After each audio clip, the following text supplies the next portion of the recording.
All right.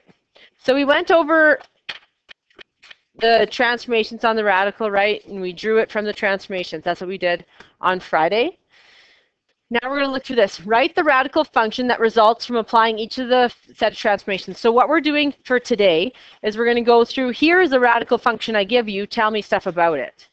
And then in lesson 2, I'm going to give you a normal function like a linear or a quadratic, and then I'm going to make you take the radical function of it. So they're different. This one's just on transformations. So this one here says a vertical stretch by a factor of 3. So I'm going to put 1/3 with the y. Reflection in the x-axis. So it's going to be a negative 1/3 y. Translation 4 units right. I'm going to get square root x minus 2. And then 2 down, I'm going to go y plus 2. And then I can move it all over. Now, this original function didn't have any transformations on it, correct? It's just a basic function. If it's a basic function, you can just apply everything to the other side and you're fine. It only works where you have to do it this way if the original function has transformations already on it. Remember I told you if it has transformations already on it, then you have to apply these to it. But if it's just a basic function, you could just write it as y equals negative 3 square root x minus 2. And then 2 down, minus 2. Oh, x minus, why did I put a minus 2? That is 4. X minus 4, because it's 4 units, right? Minus 2. Both of those functions are fine. I want to see if you guys can do B, C, and D just from what you know. Okay. This one you have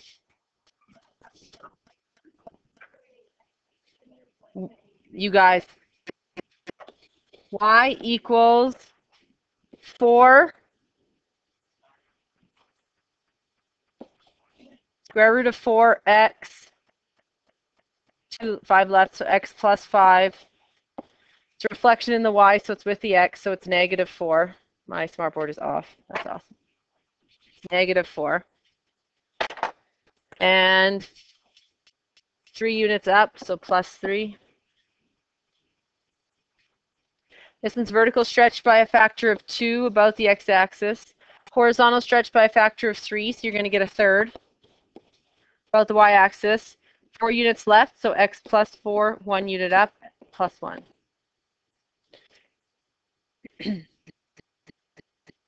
Vertical stretch by a factor of 3 about the x-axis.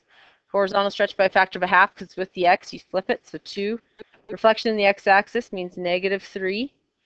And in the y, so negative 2. 6 left, x plus 6.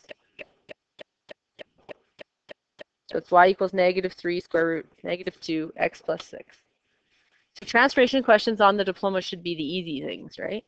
Should be. Match each function with its graph.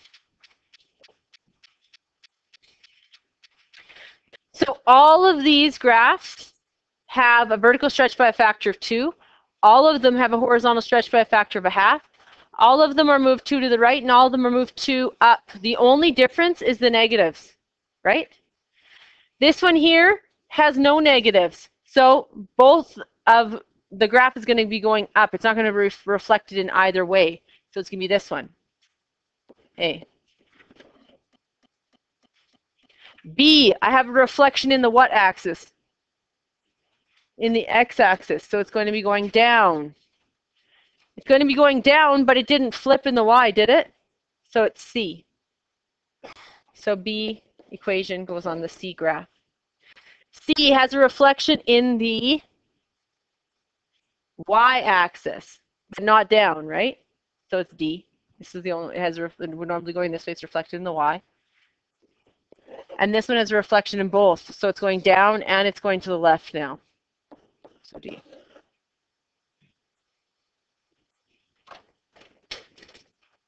Then flip over.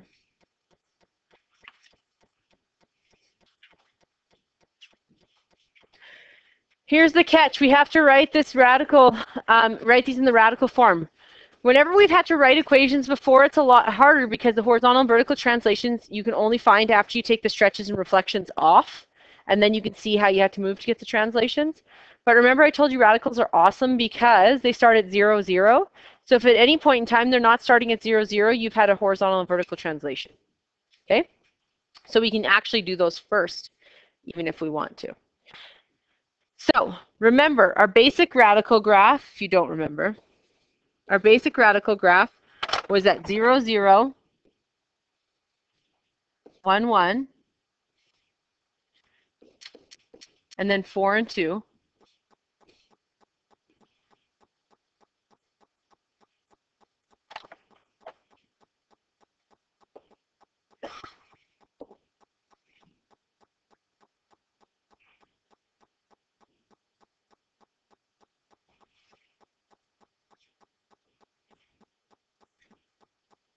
And it went like this. Oh, awesome. Okay, so think about it. If we moved horizontally over 1, we went up 1, correct? If we went up 1, we went horizontally 1. So if from the first point to the second point you're not going over 1 and up 1, then there's a stretch. Okay? And reflections, remember, if your graph isn't going this way, so up and to your right, it's not going up and to your right, there's some reflection happened. Okay? Are there any reflections on this one? It's going up and to the right. No reflections. Are there any stretches? Well, horizontally, I only go 1 to get to the next point. So is there a horizontal stretch? No. But I go over 1 and I go up, how many? 3. I'm only supposed to go over 1 and up 1, correct? Do I? No. So there's a vertical stretch. There's a vertical stretch by a factor of 3. We said there's no horizontal stretch. We said there's no reflections. And remember I told you translations are awesome because I normally start at 0, 0. Am I at 0, 0? No. Why do translations always work from 0, 0? Because if I multiply anything by 0, so if I have a stretch or reflection, I multiply by 0, it still stays 0, right? Both of them. So if that 0, 0 moves, it only moves because there's translations. There's a horizontal or vertical. So it's 4 to the right and 1 up. So 4 to the right. B, what? 4 to the right.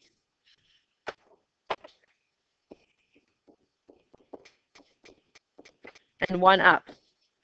So this is literally just like that other question we were just doing. Now we have our transformations. Let's write our equation out. So we get y equals 3 square root x minus 4 plus 1. Now plug that into your calculator. Plug that into your calculator and make your window the exact same as this window. Make your window of your calculator the same as this window and plug that in.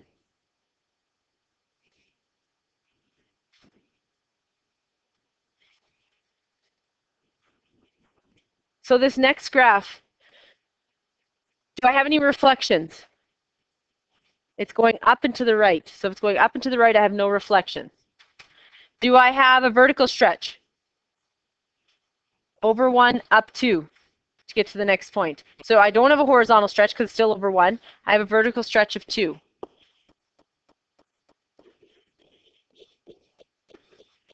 Do I have any translations?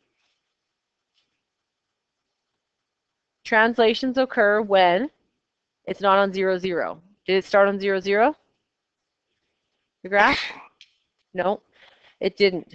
So wherever it moved from there, so it's supposed to be here, it's not. So it's 2 down and 1, 2, 3 left.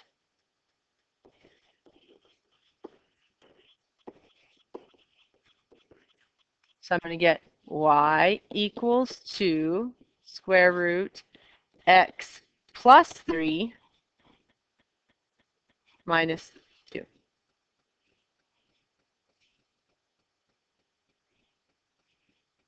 C and D have reflections. See if you can do them. They have a reflection. Okay, does this graph have a reflection in the x or the y? In the x, because it's going down. Right? Normally it's up and to the right.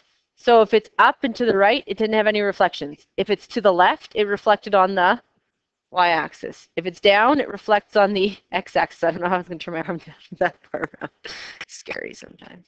It's down. So this one is down. So we have a reflection in the x-axis, which means we have a negative with the y. So it's y equals negative. I'm going 1, 2, 3, 4, and 1. So it's a vertical stretch by a factor of 4. Square root. I was here. I went up 3, right 2. So right 2, so it's x minus 2, up 3, plus 3. This one has a reflection again in the x. So I'm going to get y equals negative. And it's vertical stretch by a factor of 2. Square root, how'd I move? I was at 0, 0. I'm now 3 to the left and 4 down. So x plus 3 is 3 to the left. 4 down is minus 4. Okay? Number 5, people forget about. So if it's a square root sign, think about this. That's why we can have a mix of horizontal and vertical stretches. We can. All of those all had vertical stretches, correct? So we can have a mix of both, or we could have only horizontal, or we could have only vertical, because we can move stuff inside and outside of a radical sign. How do I move something from grade 10 outside of a radical sign back into it? So if, say, I had a 2 outside of the radical sign, and it was a square root, how could I bring the 2 outside of the radical back inside? Remember that was called an entire radical in grade 10? So for the 2, you could bring it back in by squaring it, right? 2 squared is 4, and I can put it back under the radical sign, right? What's the square root of 4? 2 brings it back out, okay? So I can put them in and out of the radical sign no matter what way I want. So just because you may get a vertical stretch by a factor of 4, let's say they say with the words, does the equation have to have a 4 outside? No, it could have a 16 inside, right? They can bring it in. So consider this function. Describe the transformations. We have a vertical stretch by a factor of 1/2 about the x-axis.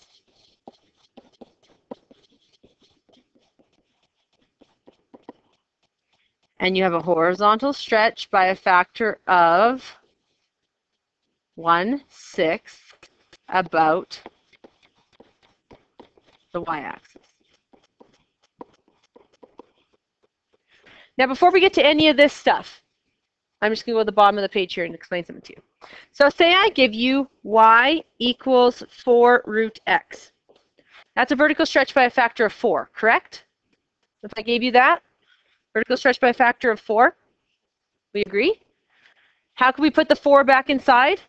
It would have had to have been a 16, right? Because the square root of 16 is 4. I can bring it out or I can put it back in. Do you get what I'm saying?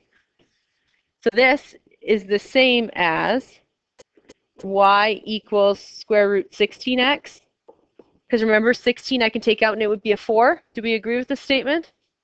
So this is a vertical stretch by a factor of 4 about the x-axis. This is a horizontal stretch by a factor of 16 about the y. We agree? Okay, y1, y2. Put this into your y1, put this into your y2. Make sure if you don't have colored lines that you make your y2 thicker to see if this is actually true. Is this true? Do you get the same graph? Plug it in.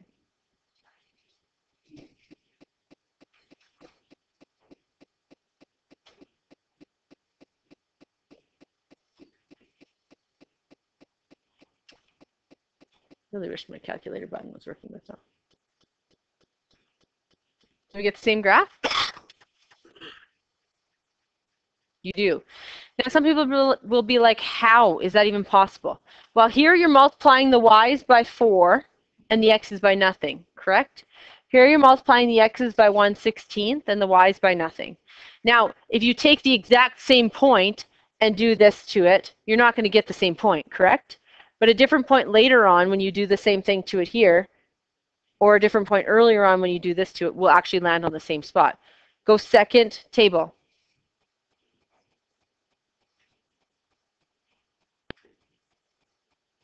If you look, they have the same points, right? They have the same equation, same points. You get the exact same graph.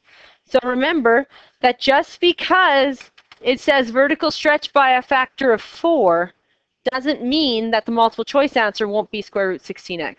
Do you get what I'm saying? they can bring the 4 in. Or if the answer is a horizontal stretch by a factor of 1/16, the answer might be 4 root x.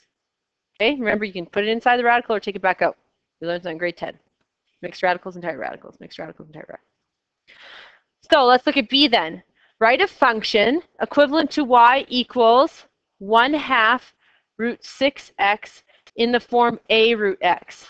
Describe the transformations. How can I take that 6 out?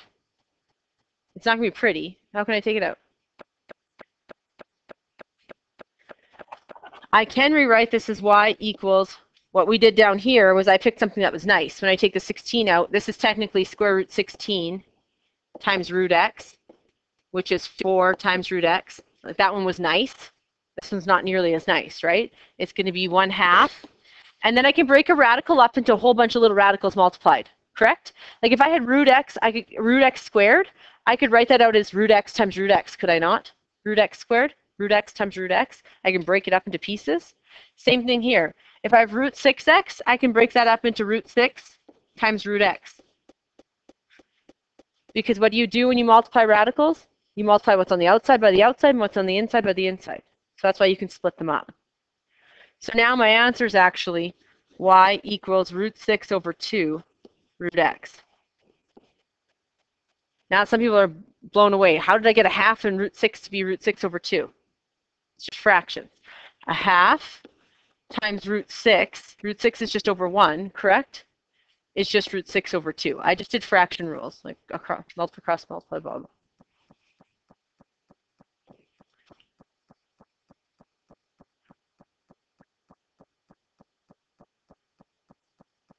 So now I could say a vertical stretch by a factor of root 6 over 2 about the x-axis.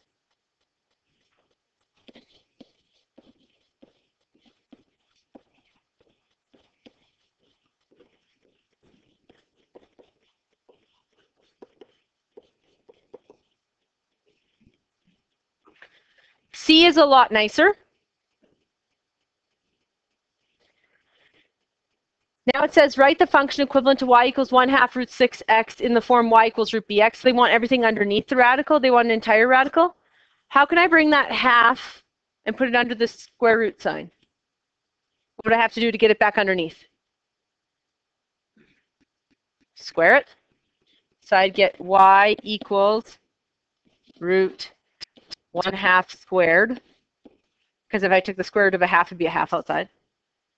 Times 6 times x. So I get 1/4 times 6 times x. So y equals 6 over 4x, which we can reduce to 3 over 2x under the square root sign. So now you have a horizontal stretch by a factor of 2/3 about the y-axis.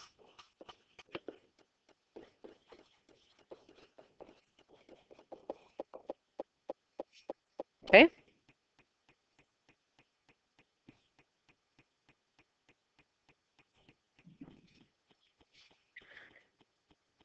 So 2.1 and 2.2 sometimes confuses people. 2.1 is when I give you the equation with the radical, everything's inside it and underneath it, and I ask you to give me transformations of it. 2.2 is when I give you an original function f of x, and I ask you to take the square root of that function. So this is, the function is f of x. The function is y. 2.2, I give you a function like a linear equation or a quadratic, and I ask you to find the root of that function. Okay? That's what we're going to do next. So these are the key ideas. Graphing y equals f of x and y equals square root f of x. So basically what we're taking is we're taking the original function and we're square rooting it. To graph y equals square root f of x, you can set up a table of values for the graph of y equals f of x. Then take the square root of the elements in the range while keeping the elements in the domain, which means keep the x values, square root the y's. That's all you're doing. So you're taking whatever x values from the original and you're square rooting the y's, and that's how you can get your new equation. Okay? What can't I take the square root of in general in math? Yeah, negatives. You can't take the square root of negatives. So if you look at this, this is the original one here, right? This is the original function, f of x. It's a straight line. But do you see how this graph only really starts when we're above the x-axis? Because every y value from the original that's below, we can't take the square root of, because we can't take the square root of a negative number. So whenever you're taking the radical of any type of function, that function, wherever it lays below the x-axis, is out. It doesn't count. Okay? So when graphing y equals f of x, pay special attention to the invariant points. The invariant points are the points that don't change. So when I take the square root of what numbers, does it stay the same? So for example, if I take the square root of 4, it's 2. It does not stay the same, right? What two numbers, if I take the square root of them, stays the same? Square root of 9 is 3, so it doesn't stay the same. What two numbers? Square root of 1 is one of them. Square root of 1 is 1. So that will be an invariant point. Whenever y equals 1, you'll get invariant points on the radical. Where's the other one? 0. So we will always get invariant points on radical graphs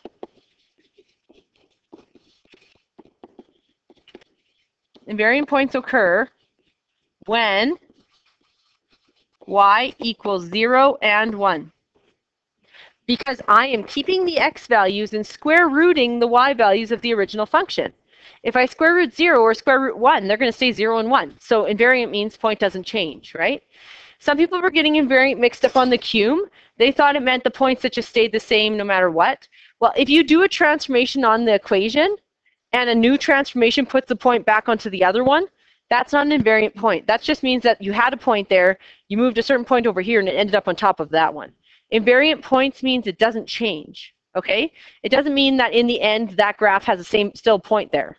If the point is there because another point moved onto that point to make that point still be there, that's not invariant. Invariant means when I do transformations to it, it never moved in the first place. It never ever moved, okay? Some people think that if there's a point there and then I move another point to that same spot, it's invariant. That's not. It moved. Invariant means doesn't move, didn't change, stayed the same. Okay?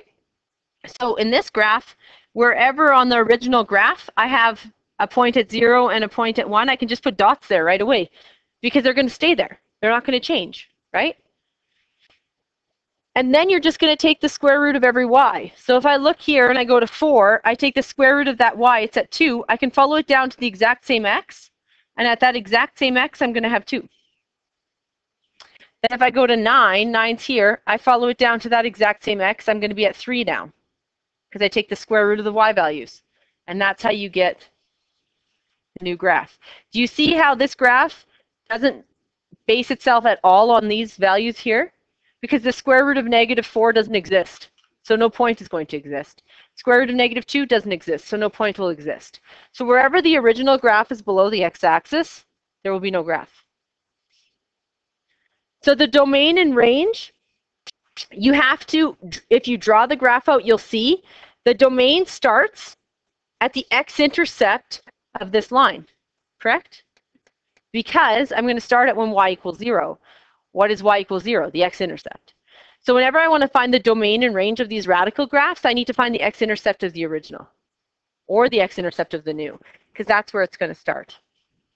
So you cannot take the square root of negative numbers. So the domain y equals f of x is any value which y is greater than or equal to 0. So from the x-intercept on. The range is the square root of any value where y equals f of x for which y equals square root f of x is defined. For this case, the range would be greater than 0. Now, some people will always say greater than or equal to 0 is always the range, because why wouldn't it be? I start at the x-axis and work my way up, correct? However, that's not the case. If my original graph was this, okay, and this was at 1, let's say, the square root of 1 is 1, and then say these are 4s here, I'd knock them down to 2, so they would come down to here, and this 4 here would come down to 2 here, and I'm actually going to have a graph that looks like this. Is that y is greater than or equal to 0? No. The only time you're going to get a range of y is greater than or equal to 0 is if the original graph itself has parts below the x-axis, because that's going to go away, and then it's going to be greater than or equal to that point. All right, so let's look at a couple examples. So we're going to look at the function y equals 4x minus 3. So what you can do is you can plug 0 in for x and solve, 0 in for x and solve, or you can plug this into your y equals, look at your table of values and fill them in. However, 0.75 and 0.8 aren't in the table of values, but you could go second trace value and punch them in that way. Either way, I want you to get me the y's. So plug in 0, 0.75, and get me what the y values would be here.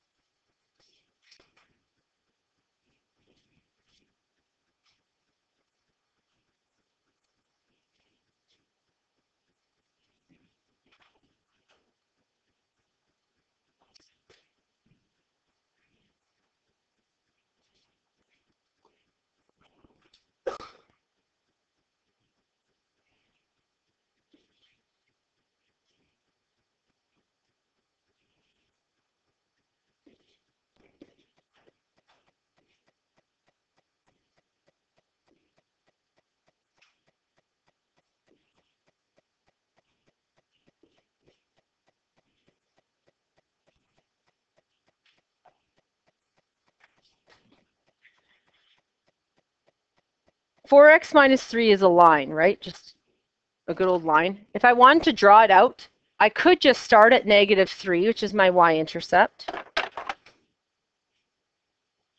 and then use my slope, up 4, rise 4 over 1. So I can go up 4 from there. 1, 2, 3, 4, rise 1. Up 4, 1, 2, 3, 4, rise 1. 1, 2, 3, 4, rise 1. 4, rise 1.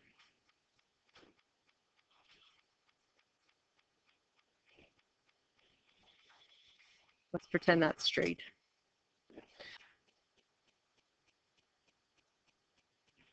So that's my original, correct? Now to find my new, I would take the square root of all my y values and just place it at the exact same x value. Okay? So x is 0 and y is -3. What's the square root of -3? Doesn't exist. What's the square root of -1? Doesn't exist. This one's at 0. So I'm going to 0 and 1. I'm just going to make those be black dots because they're not going anywhere. Those are my invariant points. Remember, square root of 0 and square root of 1 don't change. What's the square root of 0.5? Go square root of 0.5.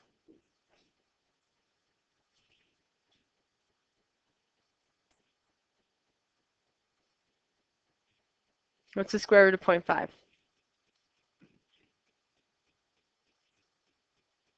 What do you get? So you're going to get 0.7. So when you take the square root of a number between 0 and 1, it actually is bigger, right?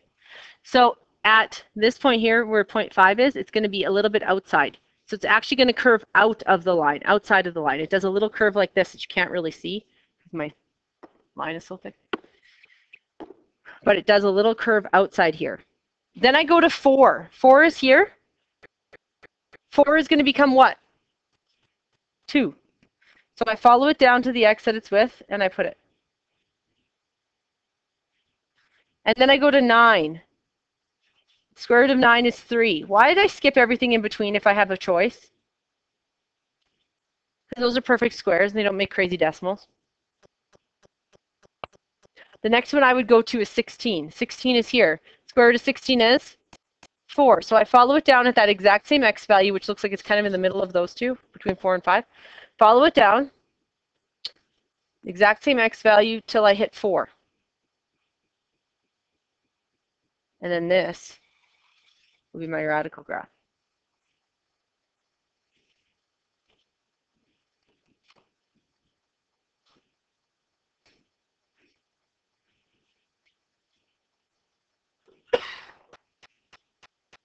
You can do like the square root of 17 and get a crazy decimal, and the square root of 10 and get a crazy decimal, and plot those two. I just like plotting 4s and 9s and 16s if I have a choice, and 1s and 0s because they're easiest. Now, the domain.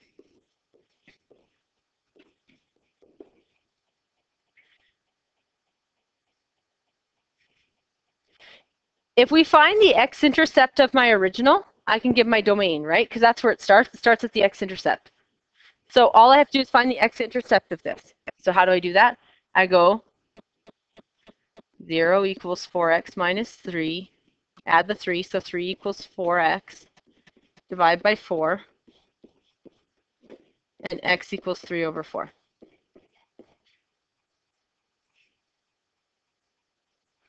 So you always need the x-intercept in order to state the domain.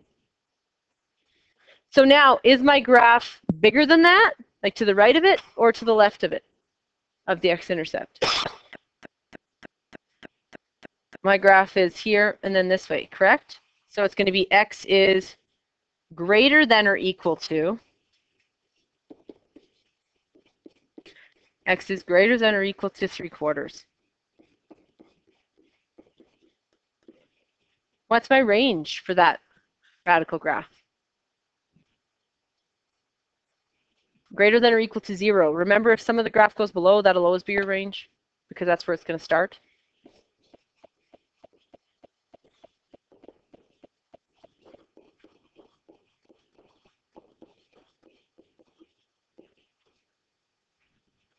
And you're done that, flip over.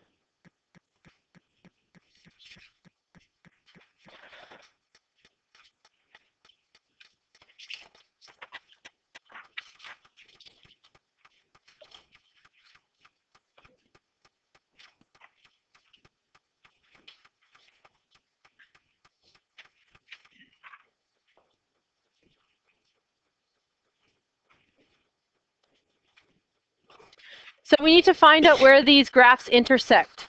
So could you not just punch both of them into your calculator and find out where they intersect? Second choice 5, enter, enter, enter. We also know that they're going to intersect when y equals 0 and 1. Correct? Because that's our invariant points. So these two actually work nicely together.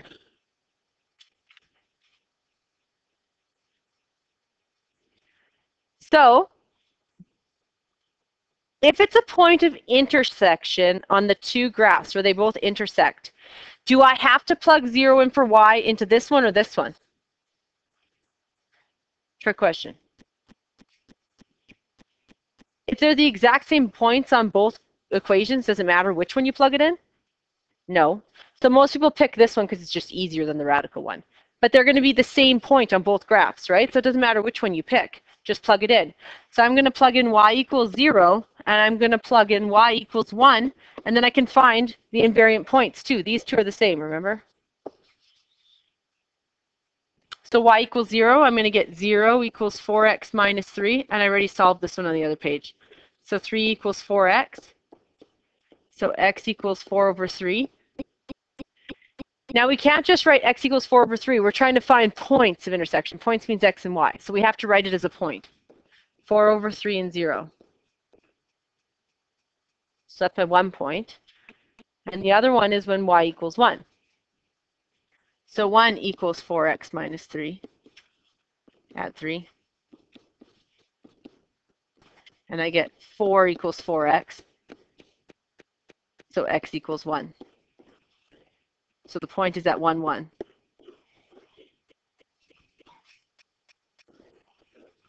So why are the points of intersection referred to as the invariant points? Because they don't change.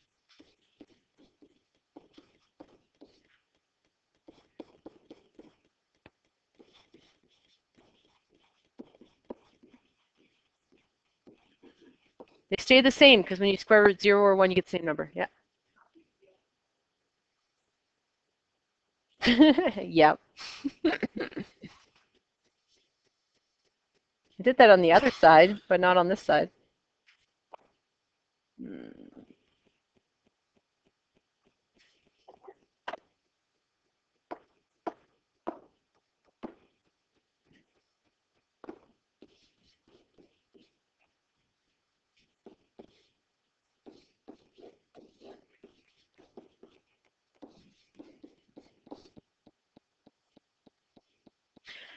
And then how is the x-intercept related? The x-intercept gets your domain. Well, helps you get your domain.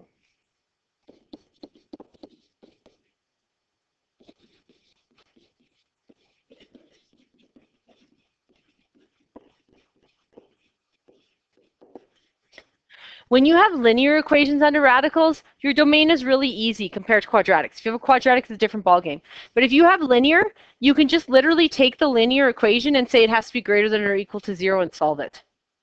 Because the value under here has to be greater than or equal to 0, correct? Any value under a radical has to be greater than or equal to 0. So if it's linear, to find the domain, it's actually really easy. 4x minus 3 is greater than or equal to 0. 4x is greater than or equal to 3. Divide by 4. And x is greater than or equal to 3/4, which is what I told you on the other page, right? So if it's linear, you can literally just say greater than or equal to solve. You just have to watch yourself, though, because if it's a -4 and you divide by a -4, what happens to your inequality sign? It flips. So you have to remember to change it to a less than if you divide by a negative. Quadratic is a different story. You can't just go x squared plus x minus 5 is greater than or equal to 0 and solve it out, because you're going to get how many x-intercepts? None or 2 or 1. I guess you could just touch in one spot, right? So let's plot this one here. X squared plus x minus 5. How do we plot a quadratic? The best way, get the x-intercepts, get the y-intercept, and get the minimum or the maximum. In this case, it's concave up, so get the minimum. So that's what, at the very least, you need to have the minimum, 2 x-intercepts and a y-intercept. You're going to need more points in order to draw it accurately. So I'm going to go x squared plus x minus 5.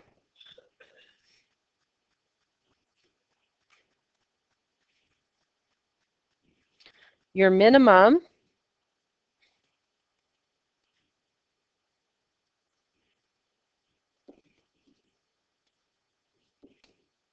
is at -0.5 and -5.25.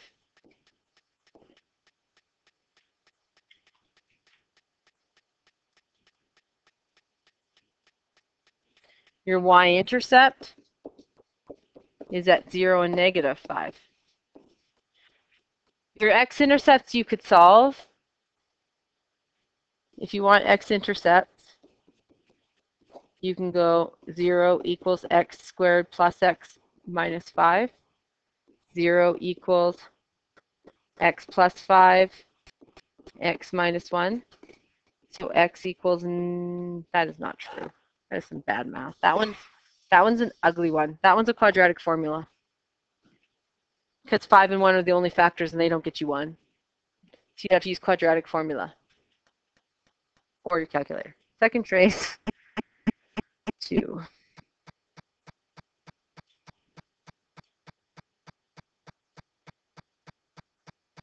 So x equals -2.79 and x equals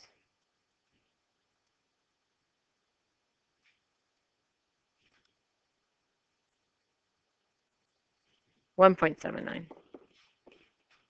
And then I just want other points off the graph. What other points are important with a radical? So it's important that we have where y equals 0. But what else is it important? Where we have y equals 1. So this is when y equals 0. And we also need to know the places where y equals 1. Why is that important? Because those aren't going to change, right? They're going to stay the same. They're invariant.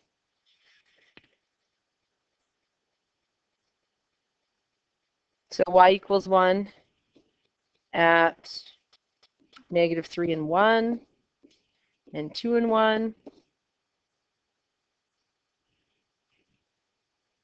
Other points I can just pull off the table if I want are -4 and 7, +4 and 7. Okay. I'm going to plot those points. So these are all off my original x squared plus x minus 5 graph. So I know I'm at -0.5 and -5.25, so I'm down here. 0 and 5. 0 and -5, sorry. -2.79. And if my x-intercepts are ugly like that, I label them.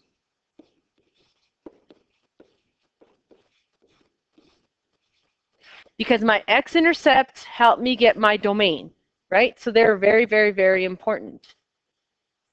So if they're ugly and I can't tell exactly where I put that, then I'm going to label it. And then 1.79.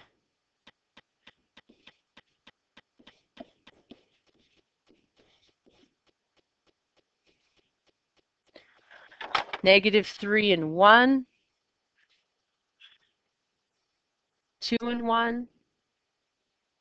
And if I want, I can label those ones too, because they're invariant. They're not changing. I'm going to make them blue. First point.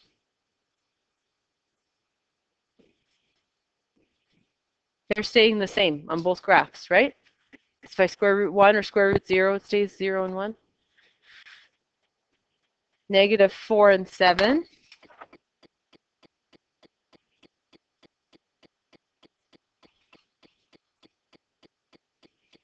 And then 4 and 7.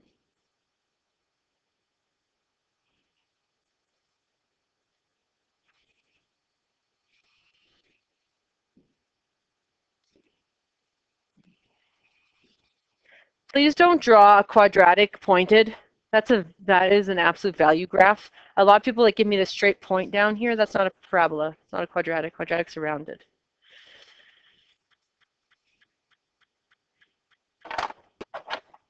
So what's going to happen to this entire graph that's below the x-axis when I take the square root of it?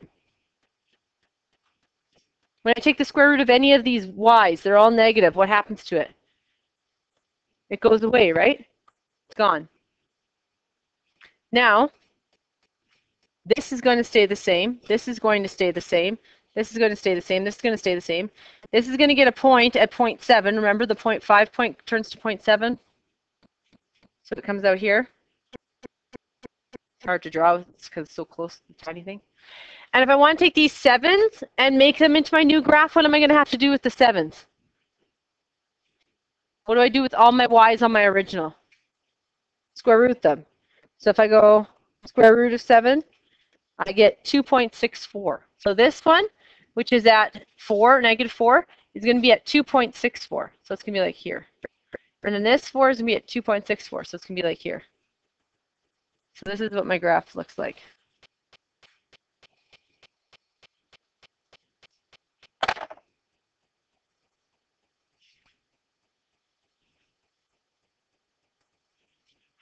Go away. And that's what you're left with. If you take the quadratic graph and huck it right off, this is actually the square root of f of x. Because both of them wouldn't stay, right? But you use that original to draw the new. But I can take it out and I have my new graph now, right?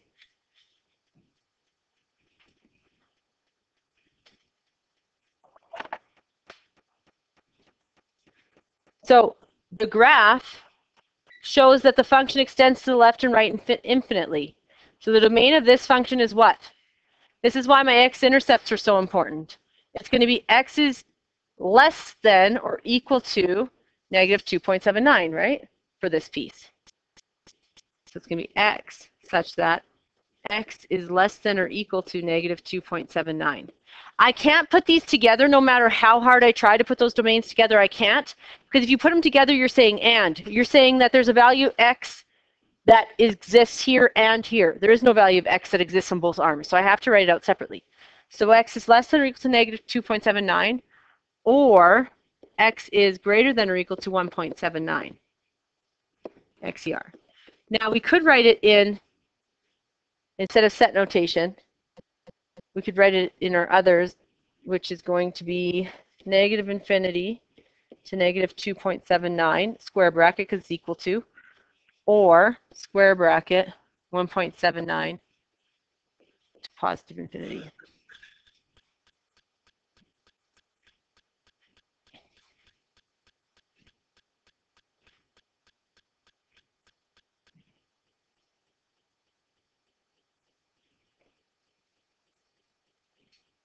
Oh, it should say radical graph. I'm supposed to do that domain of the original, sorry. This is the radical graph. The original graph was just XER because it was a quadratic, correct?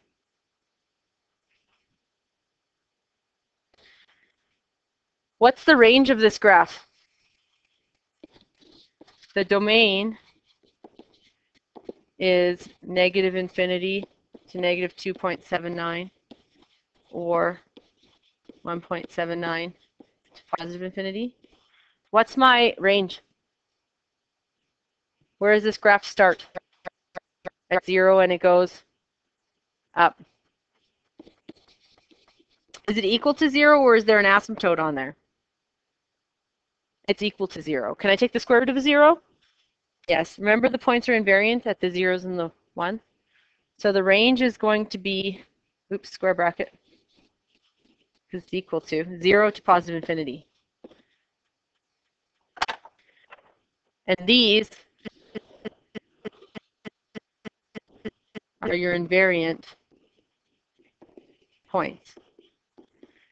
So if you actually have the equation, you guys, you could technically type the radical equation into your calculator or the original equation into your calculator, it doesn't matter which one, and do a vertical line, or sorry, a horizontal line at y equals 0 and find out where they intersect, and a horizontal line at y equals 1 and find out where they intersect, correct? And that would get you your invariant points when y equals 1 and y equals 0.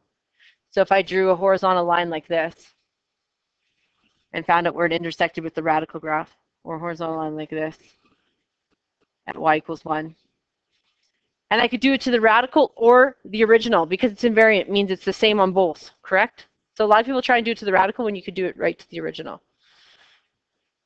Okay.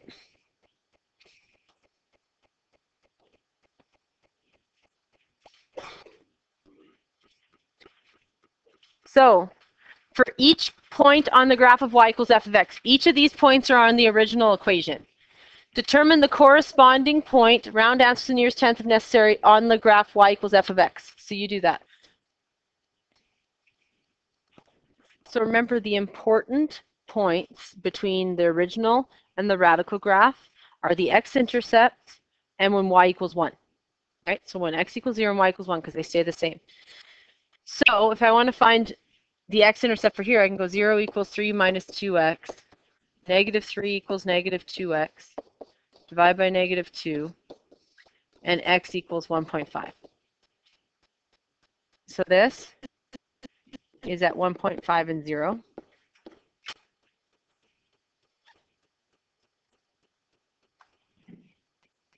And then my y1, I could solve it out. I can go 1 equals 3 minus 2x. Negative 2x equals negative 2. Divided by negative 2. X equals 1. So then 1, 1 is my other point. How do I get the rest? Well, this doesn't exist anymore when I take the square root of it. When I take the square root of anything below the x-axis, square root of any negative y, it doesn't exist, right? 0.5 becomes 0.7, so I'm going to put it up here. And then I'm going to go to 4. Square root of 4 is 2. So I go to that exact same x value. The x value looks like negative 0.5. And I'm going to go down to 2, and I'm going to make my new point. So 4, I follow the exact same x value down, plot it. I go to 9, I follow that exact same x value down to 3 and plot it. And then I have my new graph.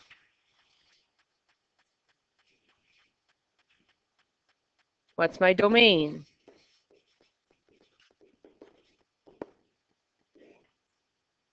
Negative infinity to 1.5.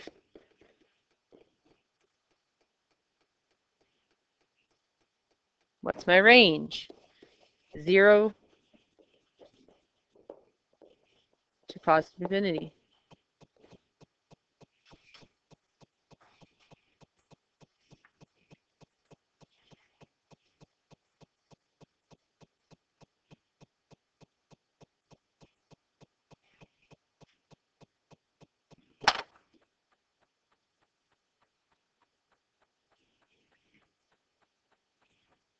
The red graph's my radical graph based on my line, right?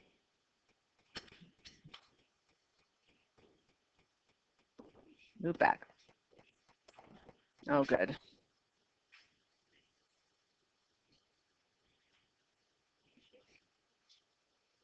Right? And this can come back to you.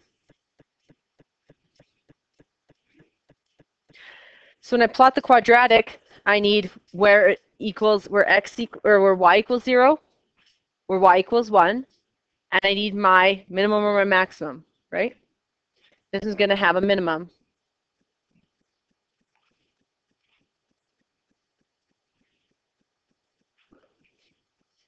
Which is at 0 and -5. 1, 2, 3, 4.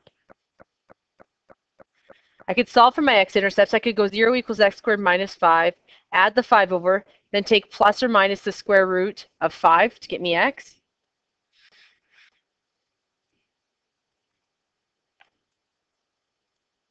So I'm going to get 2.23 and negative 2.23.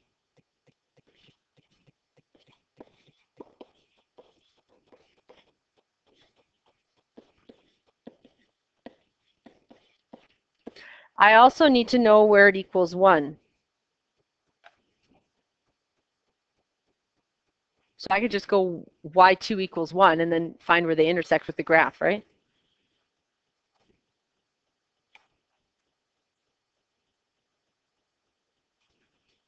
So I just put the original in and then go y equals 1 and I get a line across here and I second trace 5, enter, enter, enter, and it gives me my points. So this one's at negative 2.44 or negative 2.45.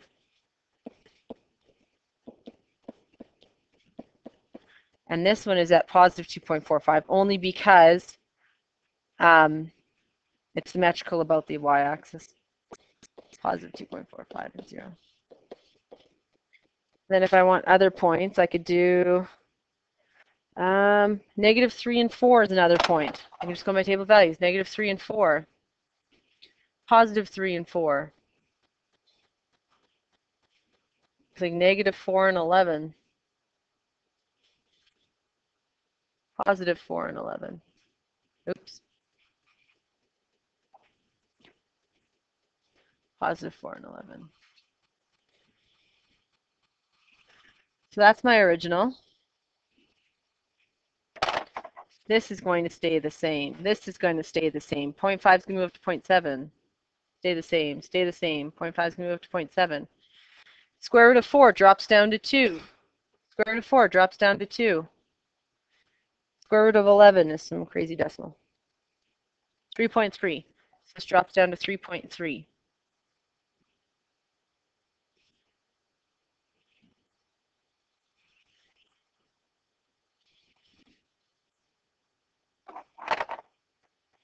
So if I want the domain, the domain's from negative infinity to my x-intercept, negative 2.23. Or positive 2.23 to infinity. And then my range for this one is y is greater than 0.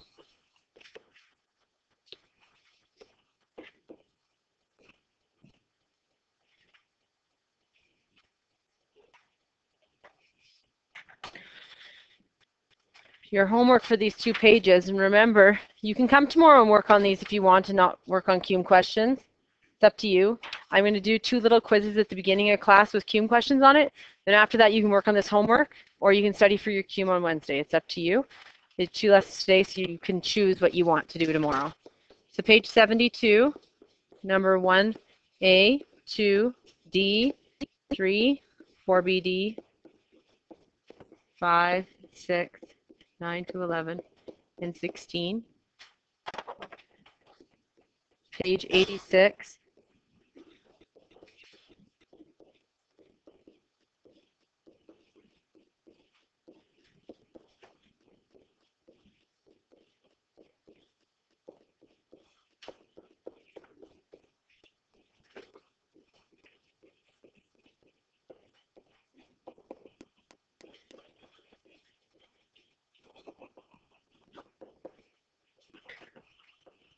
The beginning of Thursday's class, have both these pages out because I'm going to be checking them. Beginning of Thursday's class.